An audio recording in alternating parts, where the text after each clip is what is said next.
Hi everybody, how are you doing? This is Joe with Fizzle CC, and if you're thinking about starting a brand new YouTube channel, or maybe you've just started one and you have no idea what it takes to cross that very first milestone of 100 subscribers, this video is for you.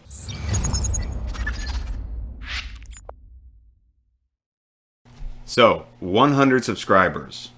I just crossed that milestone myself last week, and I was so excited. It's a first step. I know it's a long journey, but you got to start somewhere.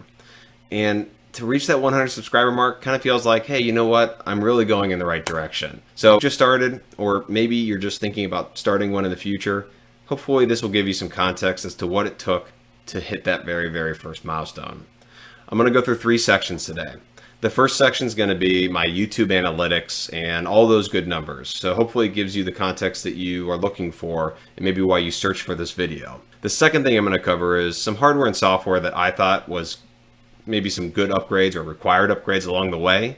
And maybe they'll be beneficial for you if you haven't done any research on it yet. I'll try to keep that section relatively short. And the third and final is a big thank you for those who have already subscribed to my channel. I primarily focus on game development, and specifically for the Construct 3 video game engine currently, although I am interested in other engines in the future. Because of that, I wanted to give something back to those who subscribed, and I commissioned 2 artists, roughly $100 worth of art, that I'm going to give away totally for free on my itch page. Link down below. Download it, use it in your game jams, royalty free, or whatever you want to use it for. Also, big thank you to the artists who worked on it. So with that said, let's jump into the numbers and see what it took for me to get to 100 subscribers. Okay, everybody, so this is my analytics page. And if you have not seen YouTube analytics, because maybe you haven't started a YouTube channel yet, YouTube does a great job of giving you more data than you could ever want on how your channel is doing. And that's what we're going to be reviewing today. So the very first thing that you might ask is, well, how long did it take you to get to 100 subscribers? For me, it was 75 days. And that's with starting with literally no social media following on a different platform, no traffic that I could just like immediately drive to my channel. And it's from when I uploaded my very first video until I hit my 100 subscriber mark. That's how long it took me in my segment of game dev tutorials for Construct 3. Which maybe is a little bit specific, but hopefully it's at least applicable as a reference point, especially if you're in that gaming segment of YouTube. The next question that makes sense is, well, how many views? For me, it was just over 1,600 views to get to 100 subscribers. I was pretty pumped about that. You know what? I feel like I've had a pretty high subscription percent rate of versus views. I thought it'd take a lot more views to get to that 100 subscriber mark, so thank you, everybody, for subscribing on 1,600 views. That's awesome. The second thing is, well, how many cumulative hours of watch time by my viewers did it take to get to that? For me, it was 67.3 hours. And this is actually an area that I want to improve on. You'll see about that in just a moment here in terms of average view duration. That is an area that I think I can do better. 1,600 views, 75 days, 67.3 hours. Those are the numbers at a high level. Let's go on though. Let's dig a little bit deeper. I'm not going to cover everything in analytics because it's like a bear of information, but it's still pretty interesting. Reach is a tab where they cover like, all right, well, how much traffic are you driving to your channel and all those good things. So YouTube provided 13,900 impressions of my thumbnails to different eyeballs. I don't think that I do a fantastic job with my thumbnails or anything, but I did okay on my click-through rate, 5.4%. I try to make visually interesting thumbnails. I try to give pertinent titles, but yeah, 5.4% I was really excited about. Normally, I think you hear 4 to 5% is a pretty good range for impression click-through rate. Now, obviously, I don't have like millions of views occurring, so it's not a ton of data, but on 13,900 impressions, I had a 5.4 click-through rate. I'll take that. The other thing I wanted to cover here is unique viewers. 872 unique viewers. That means I roughly, had 2 views per unique viewer. People aren't just like watching it once and never doing it again. So 1.8 to 2, I think, is what it ended up being. Pretty excited about that. Now, if you did the math, which I'd be surprised if you did, but if you did, and you already thought, well, hey, 5.4% of 13.9 doesn't add up to 1.6, well, you're right. That's because there's external sources too, and this is something I highly recommend to help you accelerate getting to that 100 subscribers faster, because it definitely helped me. Now, what I mean by that is it wasn't just YouTube showing my videos, bringing people to my videos. I went to the relevant communities for the content I was producing, and I would occasionally share what my video was or make sure I was an active member in that community. And for me, that was Reddit, and specifically, you know, some of the Reddit pages around game dev and Construct 3, Construct.net, which is the forums of the game engine, and itch.io, which is where I post all of my content. So those were my 3 areas. I made sure that I was always pointing them to YouTube. And I think YouTube probably rewards you when you bring traffic to their site in terms of showing more and more of your content. So I think that's definitely something that you want to make sure you're doing. Okay, let's go on to engagement. So this is where I think I can improve. 67.3 hours, 2 minutes, 31 seconds average view duration. And you know what? Most of my videos are over 10 minutes, which means I have probably like a 20% watch average. And that's not great. You hear the rule of 50 when you Google it. And for me, that means I would have had to be like north of 5-6 minutes, maybe even 7 for how long my videos typically are. I make tutorials, so that's my excuse. I feel like I have to share everything that I'm doing along the way, but editing is important in this area, and showing new content and keeping it interesting. And hey, don't click away right now. I need my average view duration to improve. I don't know, somehow engaging with your audience in a way that keeps them on your video. This is important. And you hear about YouTubers talk about this all the time. As you get more viewers, this really does drive the algorithm quite a bit. So definitely an area for me to improve in the future. And then on the audience tab, the only really thing here is, okay, yeah, 1.8 average views per viewer.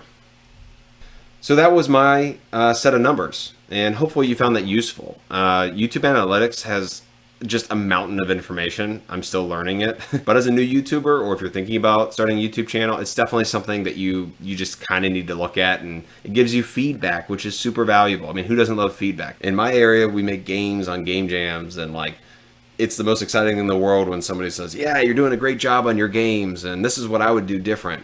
Feedback is valuable, and YouTube Analytics tries to give you as much feedback as possible. So speaking of feedback, give me a comment, give me a thumbs up, maybe subscribe to my channel if this is something that you're enjoying. Next topic, hardware and software improvements. My very first video was pretty poor quality. Maybe the content was kind of fun, but pretty poor quality. I used a webcam that wasn't great, and I used the mic inside of that webcam, and I had no lighting, and it resulted in poor quality. So with that said, let me talk about the few areas that I'll go through relatively quickly of where I decided to spend a little bit of money, not a little bit, a decent amount of money to improve my hardware setup. I know everybody's financial situation is different. I'm blessed to have a full-time job, and this is a hobby for me, so I did have a little bit of money that I could go put towards it. But everybody has different situations, and so there are lower cost options. This is just what I chose. So first and foremost, let's jump into audio. The Blue Yeti X Professional. You know what? I've been super happy with it. It's awesome. No complaints, really. Super simple. It's heavy as a rock, so it feels like it should be really quality. I don't know why, but it helps. You know what? I've been really happy with it. There are definitely less expensive options, but having a microphone other than the microphone in your webcam makes a big difference. Definitely recommend getting a microphone and having good audio. Very important. Second thing that's important, lighting. Lighting makes a big difference. You hear about it all the time. I wouldn't say that I'm amazing with my light setup or anything right now, or I'm being super artistic and giving it all this character, but I went out and I bought lights. I got kind of expensive lights. You can get less expensive lights. There's also way more expensive lights, but this is what I went with. I'll have all these links down below. They will be referral links, so if you click on them, thank you for supporting my channel. I got the color ones because I thought, maybe I'll do that like red, blue, interesting, dramatic look, and I'm not. But I have the capability of doing color, which is kind of cool, and I was geeking out about the fact that I could go do that and what that could look like. All right, the next thing is what you normally think about, and this is your webcam or your camera. I'm not super into photography, so I just went with a webcam, and this is the C922 Pro. There are less expensive options. Obviously, since 2020, all webcams are more expensive, but I'm really happy with this. I highly recommend it. I wouldn't say the mic is fantastic in it. I would definitely have your own separate mic, but this is a good webcam. And then fourth, for me, because I don't have a great backdrop, I wanted to remove the background and provide a just clean, backdrop for myself, which is a black screen or gray or whatever. I decided that I needed to, either do that through software or a green screen. And ultimately, I tried it with software and it was okay, but a green screen made it a lot better. I went with this Elgato green screen. I have a relatively small space that I film in, and this tucks away like super nicely, and you can take it out and put it up in like 10 seconds and put it away. Highly recommend this. This thing is awesome. If you're only filming like right behind your chair, it's a good enough size to do that. If you were doing like action shots, this would probably be too small, but great for what I do. So that was my hardware. And you know what? I think it made big differences in the quality of my videos. So the next thing I wanted to briefly cover is software. Software is something that you're going to have to figure out. You're going to have to figure out, well, how do I record myself? And that's different for what you're doing. And how do I edit the video? So let's go ahead and jump in to see what I use to get started with. Okay, XSplit Broadcaster is what I went with. Now, there's going to be a lot of people that say, well, why don't you just use OBS Studio? That's a great question. I kind of just started with XSplit. I think I got it for free through my C922 Pro, and I just got used to it, so I ended up buying it. And I'm already familiar with it, so I'm happy with it. It does everything I need. It records my screen, which is the primary requirement for me, and you can also do all the overlays and everything else. OBS Studio can pretty much do all the same stuff, and it's free, so I would give that some consideration. I'll put the links down below. The next thing is that because I was using XSplit, I do use their VCam, which is pretty cool. It can remove the background and do blurring without a green screen, and that's its main selling point. But I ended up finding out, well, a green screen still made it better. So I was happy I got a green screen. All right, so let's talk video editing. I started with DaVinci Resolve 17. It's a free video editor. Lots of tutorials on YouTube. I would start here, especially if you're on a budget, because it's free. That's my recommendation. It was a great thing to learn some video editing on. I did end up upgrading to Premiere Pro, but not because of DaVinci Resolve. Mostly because for the content I'm producing, I want to have access to Creative Cloud. I want to have Photoshop. I want to have Adobe Illustrator. I want to have Animate. I want to have all those things because I'm working with a lot of artists on Fiverr, building out my art collection that is on Itch and hopefully becomes valuable one day to other devs as I build up that collection. And I wanted to have access to those tools and also learn how to use them myself. So because I had it, I started using Adobe Premiere Pro because I had access to it through Creative Cloud. Great piece of software, but DaVinci Resolve does most of the basic editing and advanced editing that you really need to do, especially if you're just starting your YouTube channel. Okay, everybody, so that covers my software.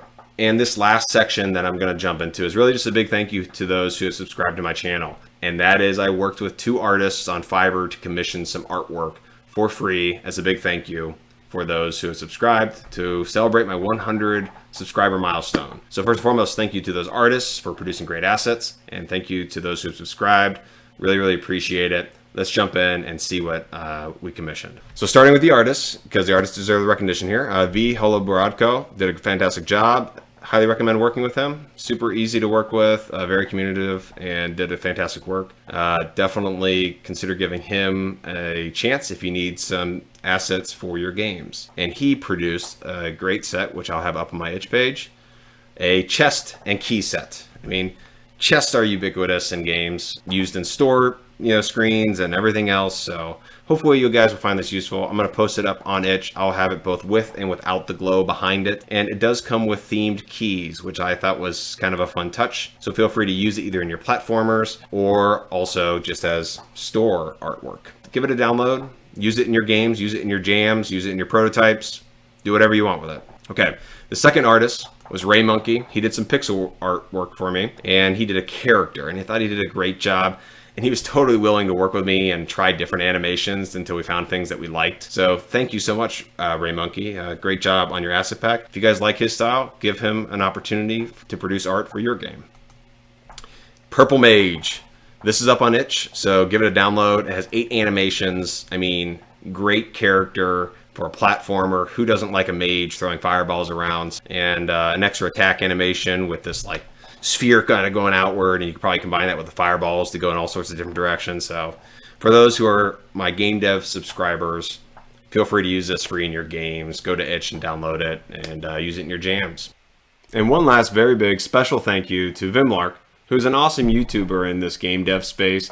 And he gave me a shout out in his most recent upload. While I was making a video about celebrating 100 subscribers, his shout out gave me like 50 or 60 subscribers just from him mentioning me in his video. So thank you so much. Really appreciate that, Vimlark. And hopefully one day I can return the favor for another small YouTuber if I ever happen to get the following that you do. So with that said, thank you, everybody. I really appreciate the opportunity to get to share my experiences on my way to 100 subscribers. And I do think I need to get some maybe additional sweaters to wear while on camera. All right, have a nice day.